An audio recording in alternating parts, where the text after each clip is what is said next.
Ever notice how avoidants act differently only when you stop chasing them? The moment they realize you're truly gone, it's terrifyingly honest. The truth is, avoidants don't react when you push, plead, or wait endlessly for them to show up. Their defenses are built to withstand drama, clinginess, and emotional pressure. They rarely bend under constant pursuit because their instinct is to retreat to protect themselves from feeling too exposed. But the moment you emotionally detach, the moment you stop being the one who's always available, that's when the quiet cracks start to appear. Suddenly, they are faced with a reality they rarely consider. You might actually leave, and they can't control that. At first, it's subtle. You might notice a change in their energy, a small hesitation in their usual composure. Avoidants rarely explode in obvious emotion. They aren't dramatic in their realizations. Instead, they pause. They think. They feel a sense of emptiness they aren't used to acknowledging. It's a quiet internal alarm, the first time their walls are being challenged, not by confrontation, but by absence. This is when they start noticing what you truly brought to their life, the emotional stability, the care, the consistency they quietly relied on, but rarely valued openly. After the pause comes the testing. They begin to reach out, but not in the way you might expect. It isn't declarations of love or apologies. It's small, indirect actions, a text that seems casual, a like on social media, a comment that brushes the surface of connection. These are their experiments, ways of measuring whether your detachment is permanent. Avoidants act through behaviors, not words, because vulnerability is terrifying. Every subtle attempt at contact carries layers of meaning that only someone who knows avoidant patterns can interpret. They are testing quietly to see if the door they once closed is still ajar. What's happening underneath it all is deeper than surface-level regret. Avoidants begin to reflect in isolation. They notice the void you leave behind, and they feel emotions they rarely allow themselves to fully experience. Loss, longing, and yes, sometimes fear. They think about what they pushed away, the comfort they ignored, the person who stayed through the inconsistencies of their walls. This reflection is personal, internal, and rarely shared aloud. The shock isn't for them, it's for you when you see the slow unraveling of their carefully maintained distance. And this is the power of absence. Words, arguments, even tears rarely reach an avoidant in the same way. What triggers self-awareness? What makes them see the truth of the connection is your quiet exit, your unwavering boundary, your decision to stop chasing. They may never admit it, may never confess it, but their subtle, tentative return reveals more than any conversation ever could. You've shown them your worth, not by clinging, but by standing still and letting them realize what they lost. So, next time you feel invisible to an avoidant, remember this. Your quiet exit might speak louder than any argument ever could. Your detachment isn't abandonment, it's clarity. And in that clarity, they finally see you in a way they never could while you were always reaching. Avoidants don't explode in drama. That's one of the things that makes them so hard to read. They rarely react with obvious anger, tears, or confrontation. Their emotions are internalized, carefully managed, and often hidden behind layers of distance. So, when you finally step back and emotionally detach, their reaction isn't immediate or loud. It's quiet, subtle, and deeply internal. This is the moment of the quiet realization, the point where they truly comprehend that you're gone, that you've stopped chasing, that the energy they once relied on is no longer there. It's a moment that often takes them by surprise because for so long they've been protected by the walls they built, the walls that kept them safe from vulnerability, from closeness, from the intensity of genuine connection.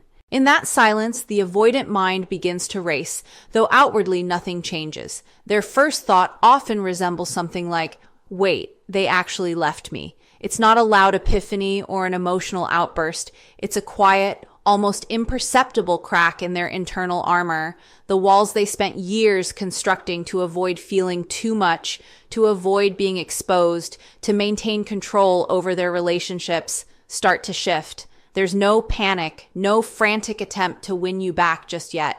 Instead, there's a stillness, a pause where they finally allow themselves to consider the reality of your absence. This pause can feel deceptively calm, but it's electric beneath the surface. For the first time, they are forced to confront what your presence really meant, the stability you provided, the care they took for granted. During this quiet realization, avoidants often feel a swirl of conflicting emotions. Shame, regret, longing, and even fear can bubble up, but they are rarely expressed outwardly. Their instinct is still to retreat, to protect themselves from feeling exposed. But internally, something is shifting. They begin to notice the patterns they once ignored, the ways they pushed you away, the moments they withheld affection, the times they failed to meet you halfway. This is the moment where self-awareness starts to creep in almost imperceptibly, like a slow sunrise over a horizon they've hidden from themselves. What makes this moment so powerful is that it doesn't come from confrontation or argument. It comes from absence. You've stopped chasing, stopped pleading, and stopped filling the emotional gaps they expected you to cover. The avoidant, who has always relied on distance and avoidance as armor, suddenly realizes that armor isn't impenetrable. Your departure exposes truths they've long avoided. Truths about their dependence on your presence, the comfort you provided, and the stability they failed to appreciate. This quiet realization is the beginning of change, even if it doesn't lead to immediate action. It's a subtle shift, a crack in the wall that has long shielded them from emotional intimacy. And while they may not admit it, may not even consciously understand it yet, this moment is pivotal. It's the first time they truly see what they lost, and the first time they are confronted with the consequences of their avoidant patterns. Once the quiet realization settles in, the avoidant begins what can only be described as subtle testing. This stage is rarely obvious at first glance, and if you don't know the signs, you might completely miss it. Avoidants don't rush in with apologies or declarations of feelings. They don't send long emotional messages or demand explanations. Instead, their testing is indirect, quiet, and calculated. You might notice small behaviors, a casual like on social media, a seemingly innocent comment on a post you made weeks ago, or a short, almost accidental message that brushes against connection. Each action is measured, careful, and revealing all at once. It's not about grand gestures. It's about gauging your availability, measuring your emotional distance, and seeing if the space you created is permanent or temporary. These are not confessions. They are not admissions of regret. They are experiments in proximity, ways for the avoidant to test the waters without fully exposing themselves. Because vulnerability is terrifying to them, they avoid it at all cost. Words can be dangerous. They can be too revealing, too binding, too vulnerable. Actions, however, give them control. They allow the avoidant to feel the boundaries you've set, to sense your detachment, and to explore the possibility of reconnection on their own terms. Every like, every comment, every small interaction is a signal, a quiet probe to see if you still exist in their world without forcing them to confront the deeper emotions that come with admission. This subtle testing is often a tipping point, both for them and for you. For them, it's a way of acknowledging loss without fully admitting it. They start to see that your absence isn't just a pause, it's a vacuum. The things they took for granted, the consistency, the attention, the emotional presence, become visible in their mind for the first time. For you, it's a confirmation that the space you created is working.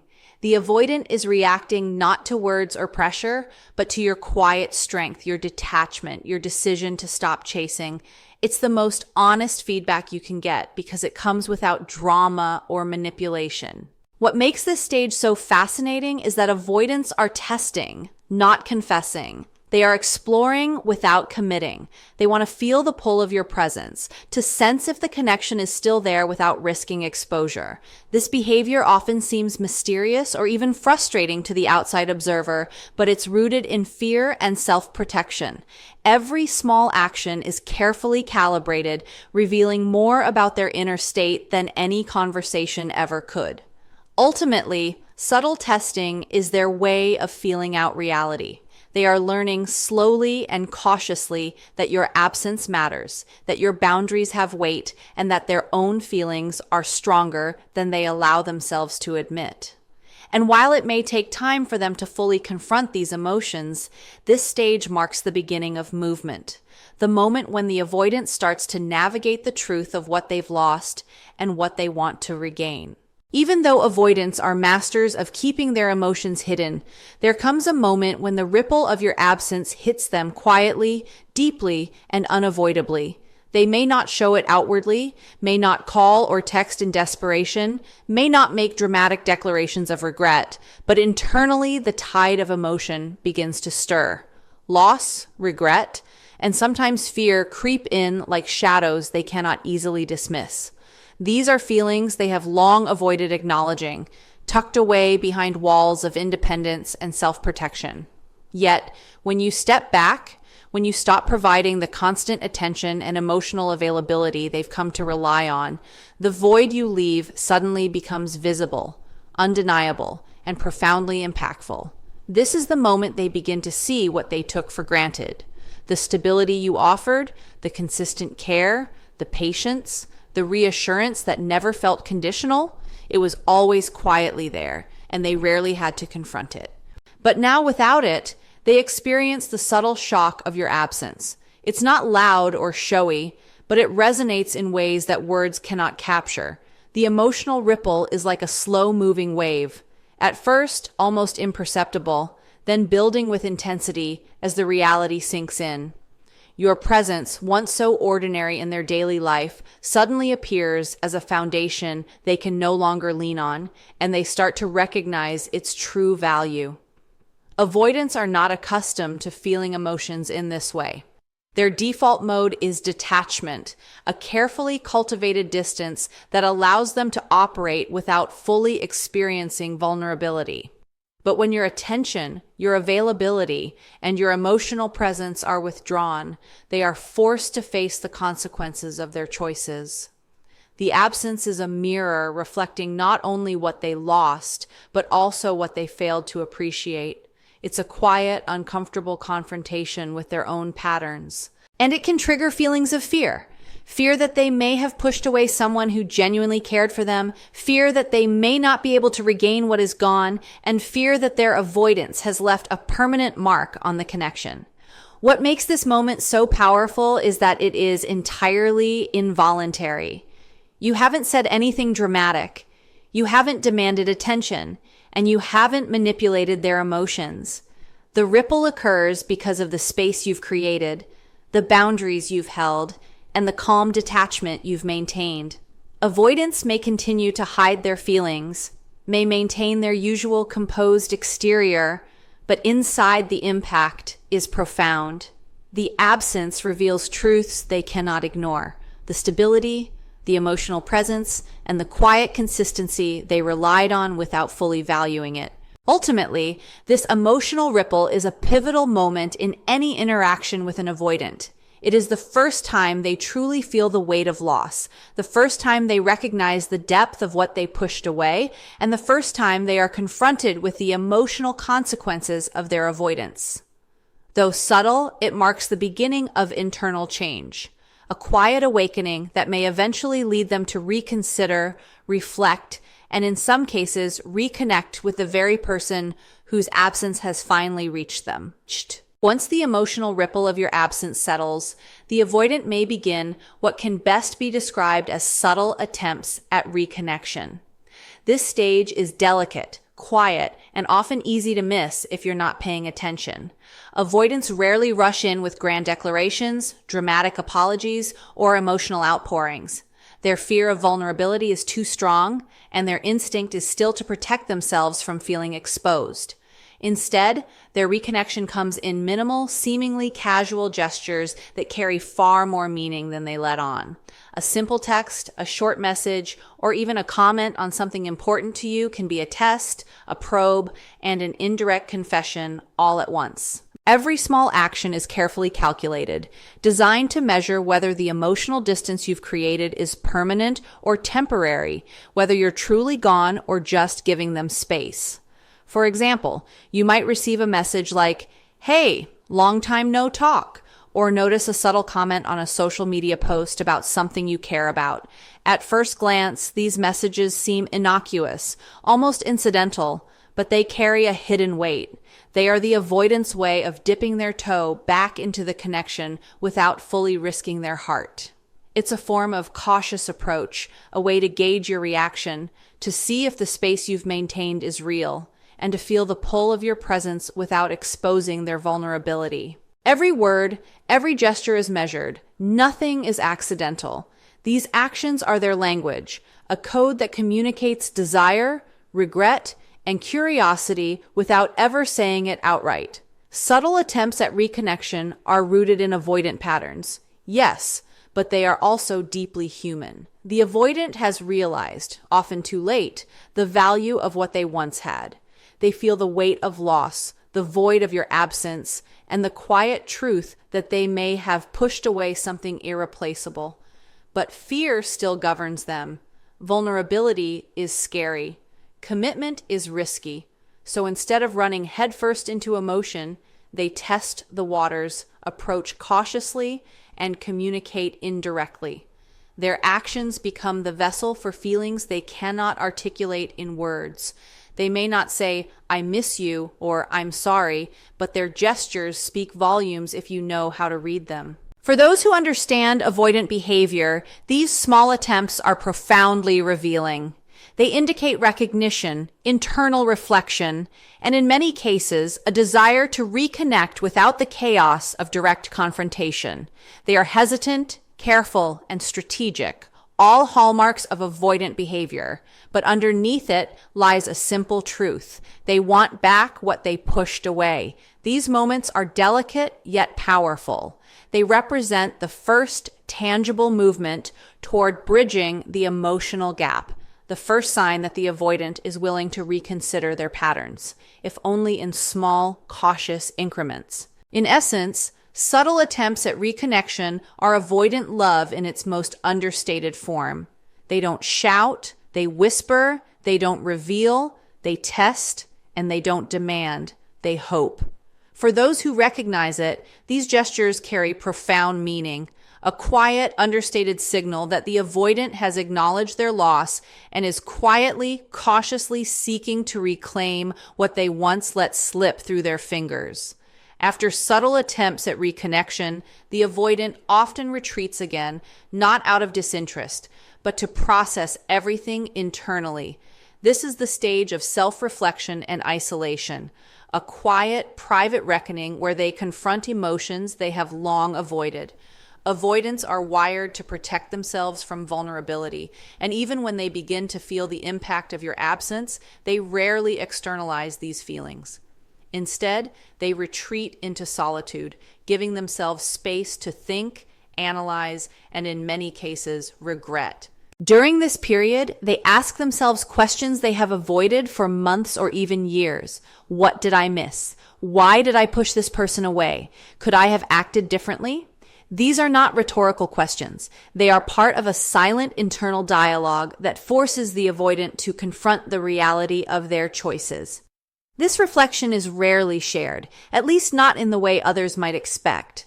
Avoidants struggle to articulate vulnerability, especially after having pushed someone away. Instead of verbal confessions, they turn inward, quietly examining the moments where they withdrew, where they closed themselves off, and where they failed to appreciate your presence. It's a process of self-exposure, but one that occurs entirely within their own mind.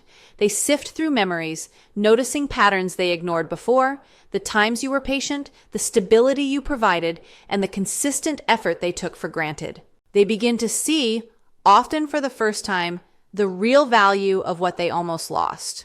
What makes this stage so important is the subtle acknowledgement of your worth. Even if they don't reach out immediately, even if they maintain their distant exterior, internally they are admitting something powerful. You mattered more than they realized, and your absence has created a void that is impossible to ignore. It's a moment of clarity that comes not from confrontation, not from drama, but from introspection. They are forced to reconcile the person they are with the consequences of their avoidant behaviors. For some, it's uncomfortable. For others, it's enlightening. But for all avoidants who truly feel your absence, it is transformative. This stage also reveals the complexity of avoidant attachment. They are capable of deep emotional awareness, but only when it's safe, when they are alone, when they can process without pressure, and when they can protect themselves from the vulnerability that comes with open expression. They reflect, analyze, and gradually understand not just what they lost, but also why they lost it. They begin to recognize the impact of their patterns and the depth of the connection they pushed away. Ultimately, self-reflection and isolation is the turning point that leads to emotional growth. It's the quiet awakening that precedes action. While it may not immediately manifest in words or gestures, it lays the foundation for any future attempts at reconnection. The avoidant, in their solitude, silently honors your worth. And this internal acknowledgement is often the first step toward realizing the depth of the bond they nearly lost. It's a powerful reminder that avoidants feel more than they show, and their internal process is a hidden yet profound testament to your significance in their life. There comes a moment that catches you completely off guard, the shock factor for you. You've emotionally detached, decided to step back, and perhaps even given up hope, believing that the avoidant has moved on or simply doesn't care. You brace yourself for absence, for indifference, maybe even for closure on your own terms. And then, unexpectedly, they begin to emerge, not in grand gestures, not in dramatic confessions, but in small, deliberate ways that reveal a slow, subtle breaking down of the walls they built so meticulously. This is the shock factor, the realization that despite all their distance, their detachment, and their patterns of avoidance, they are reaching toward you cautiously, quietly, and in a way that speaks volumes if you know how to read it. Their approach is never loud. Avoidants rarely explode with emotion, and they seldom reveal vulnerability in a way that feels conventional. There's no sudden outpouring of apologies, no dramatic run back into your arms, no declarations of, "I've realized my mistakes." Instead, their reconnection is nuanced. A comment here, a message there, a small gesture of presence in a space you occupy. All of these subtle actions carry emotional weight. To the untrained eye, it may seem casual, even insignificant, but to someone who understands avoidant behavior, it is profound. These gestures are the avoidance way of saying, "I see you, I feel the absence, I recognize what I nearly lost." What makes this moment so shocking is the contrast between expectation and reality. You've given up, mentally and emotionally prepared yourself for distance or even permanent separation. You've learned to hold your boundaries, to step back, and to prioritize your own peace. And yet, here they are, quietly attempting to re-enter your life. Not forcefully, not recklessly, but deliberately, with careful steps that reveal internal acknowledgement of your worth. This is a testament to the power of absence in avoidant dynamics. They rarely respond to pressure, but they react profoundly to detachment. Your quiet withdrawal becomes the mirror in which they see themselves and the connection they underestimated. The shock factor is also deeply emotional. You might feel a mixture of surprise, validation, and even a sense of irony. After all the effort, patience, and emotional labor you've invested, their walls begin to crumble only when you stop giving them access to your attention. It's a paradox that is quintessentially avoidant. They resist closeness until it feels unavailable, and only then do they recognize its value. This moment forces a reckoning for both sides. You see their vulnerability, albeit subtle, and they confront the consequences of their avoidance. Ultimately, this stage is a turning point.